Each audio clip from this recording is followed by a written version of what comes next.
mi ngi noonu le grand juriste yow itam gis nga le président de la république dem si waajuram bu jigéen boobu di Momo Khady Ngom nekk itam turandoo ci doomam bu jigéen. waaw lu rafet la lu rafet moom vraiment lu rafet nga si wax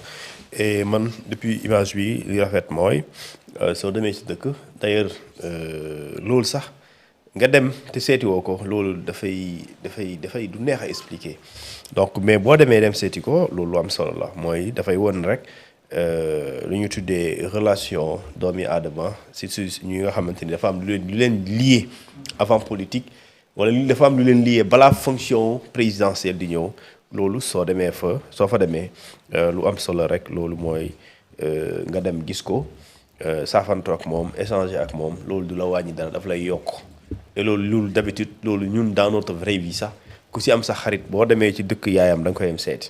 koy dem seeti da nga koy dem nuyu soo amee am loo ko nuyuwaale sax jox ko mu jënd guro loolu vraiment dara dàqu ko dara gënu ko et je pense que pour man c'est là où se trouve le débat et donc c'est une petite escale bi am pour la tournée économique bi nga xam ne moo war a am du 20 au 5 donc pendant 5 jours nga jël quelques minutes pour ne pas dire moins d'une heure nga gis yaayam échanger ak moom safante ak moom donc loolu vraiment lu am solo la donc le plus important mooy nga image boobu nga gis image bu rafet la et je pense que mënul pour une tournée c'est assez manquer du respect à la République même d'accord pour seeti qu'est-ce qui empêche au président de la République discrètement d'aller en Casamance bu dee ngay seeti yaay Sonko mën na nekk non. mais dem seeti xaritu yaay joxaale guro. loolu am na. yaa ngi joxe guro wala. yaa ngi c'est sa xaritu yaay. man su ma seetee sama xaritu yow su ma seetee woon sa yaay tey. dama koy jox guro. waaw yaa ngi wax ku baax waay. Diop sànq loolu parce que loolu teraanga Sénégal loolu cër la. waaw man nag Thioune nga man li ma booleeg Diobène yi du ay fo daal Diop nii damaa samp ci ñoom teg jeexal rek. loolu la de nit boo seetee sa yaayu xarit. waaw da ngay dem nuyu ko. waaw yow sa xarit nga ne kii sa xarit la. nga dem dëkkam romb këram nii. wàccoo fa demoo fa te nga am possibilité wàcc fa. sa xarit boo koy wax sa xarit laa mën na douter si yow. waaw mën na douter te dafa mën a douter sax. mais parce que qu'est-ce qui t'empêche de passer voir maman. voir sa maman. maman passer du temps avec elle. sama yaay la pourquoi ne pas même manger avec elle. léegi nag loolu ça c'est des relations humaines. ça n'a rien à voir avec l'État. léegi nag soo paree après que continuer sa liggéeyu État. mi ngi noonu dossier judiciaire yu tàngi la ñu nar a waxtaanee bokk na ci mbirum l'affaire Pikine Technopole ñoom Wally ak Aziz Dabala rebondissement yu yees yi nga xamante ni am na ceek yooyu ba ñu tegoon fi loxo Nabou Leye daal di koy bàyyi daal di tegoon loxo itam moom mi di Tarba Mbaye ci may ko ab ñu no garde à vue la woon ñu bàyyi ko mu ñibbi ñu woolu ko suba loolu yëpp dinañ ci ñëw mais balaa may ñëw foofu damay nuyu internet yi Papa Ibrahima nee na mendaak temps yi dangaa bàyyi xuloo bi de waaye très bien jàmm rek kon dama daan xuloo non loolu maturité la tudd nga des fois da ngay xaw a màgg fur et à mesure ngay dem da ngay jàng lu bëri sur ta personne ci lu bëree bëri te xam nga tonton te baaxoon pattu Youssou Ndour bii ba ko nit ñi day jënd ba léegi jàmm rek la nit ñi di am foofu laa nekk xaaral mu ñëw xool lan ngeen bàyyi ci chat bi kenn ku nekk li nga fi bind ak la nga fa wax Balla Moussa Sané nee na nous attendons des actes forts surtout sur le plan politique comme il le disait un premier ministre fort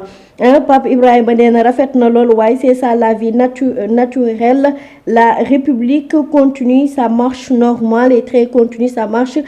prochain arrêt jàmm gën la des Sénégalais jërëjëf Cheikh Moustapha Lo moom nee na Bamba bàyyi leen di waxi Madiambal du référence dinañ ko ba ñu bàyyi di waxu jàmbal kon voilà bàyyi la xaat yow itam ñu ngi lay nuyu bu baax a baax di la ziar di leen ziar bu baax a baax yéen ñi nekk ci chat bi sama yaay Abi Samba Ndiaye depuis Paris ni ko nuyu bu baax a baax Kara Diop ñu ngi lay ziar yow itam di ziar bu baax Thierno Ibrahim Diop ñu ngi lay nuyu jox la sa wàccuwaay Dame Cissé nuyu nañ la nuyu bu baax a baax Mame Gueye suñu yaay ji yow itam dañ laa namm Mamadou Diallo ñu ngi lay nuyu bu baax a baax Maman Marie Ndiaye depuis France moom itam di ko ziar bu baax a baax Malick Ndiaye jërëjëf yow itam ñun ñoo gën a kontaan en tout cas Ahmed Amar Sonko à vie ñu ngi leen di jaajëfal bu baax a baax su ma limee duma jum dama dul matal en tout cas kontaan naa bu baax a baax Idrissa Traoré Timata Gaye ziar naa leen bu baax a baax tey nag ci suuf laa njëkkee moo tax mu demee ni mu demee waaye ca kaw laa daan njëkkee en tout cas daal Babacar Ndiaye yow itam ñu ngi lay jaajëfal bu baax a baax a baax yéen ñi ci chat gi yépp ziar nañu leen jox leen seen wàccuwaay di kontaan nag ci ni ngeen koy defee nii la yéenay Feeling Dakar maintenant nous allons poursuivre ci actualité bi góor yàlla Fall ay waay jërëjëf soxna Aïda Dieng defe sila ci la ngaa rek Maxtaar ñi ngi lay ziar Abdoulahi Cissé sa wolof tarkalla jërëjëf ceddo bi yow itam ñi ngi lay nuyu bu baax a baax di la ziar l'incontournable Feeling Dakar ngay jàmbaar fakk dën wax dëgg yàlla démb nag dama tase gawlo gu la xam gawlo googu noonu di Papa Samba gawlo nee na yow yaa ko doon invité fii ci Feeling Dakar nee na ñëw na fi ñaari yoon mu ni ma saa nag maa ngi koy déglu donc saa dégg ngay kàddoom nee na nga ko doon defee nee na daaw de moo ko daan présenté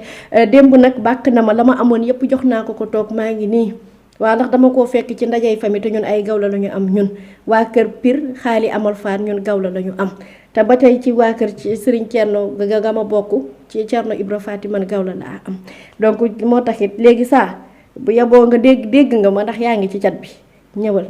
waaw ziyaar ma ndax la ma amoon jox naa ko sa gawlo démb aca ziyaar leen bu baax a baax jox leen seen i wàccuwaay ñu ñëw nag wax ci dossier boo xamante ni ça continue di nekk ci toile bi tew a dem muy l'affaire Aziz Dabala ak ki nga xamante ni moom moo di Wally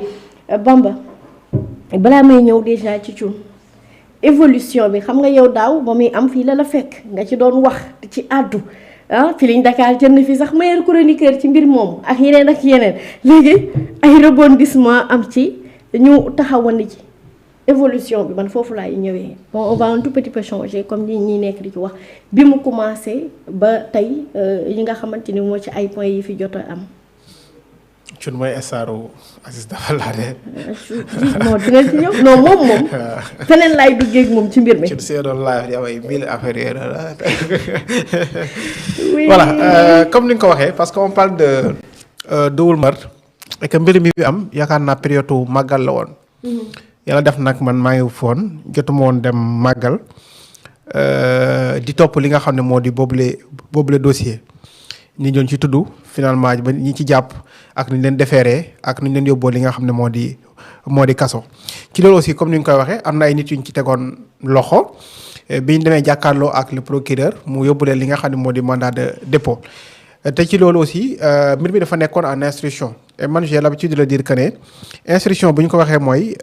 le juge d'instruction dafay gën a xóotal dafay gën a yaatal li nga xam ne moo di ci enquête bi ci loolu peut-être am na ñu ci jàppoon ñoom Nabou Leye ak loolu ñi dem ba ci kanam Nabou Leye yoon bàyyi ko bi mu ko bàyyi aussi je pense que coow bëri woon na fi tax ñu koy bàyyeek dafa borné woon dafa def nangam mais comme que tey dafa am ñaari tribunal ñu ne ci TikTok beek ñi nekk ñi nga xam ne ñoom ñoo géré dossier yi donc peut-être ñoom ñoo xam lan moo tax ñu bàyyi ko maintenant nag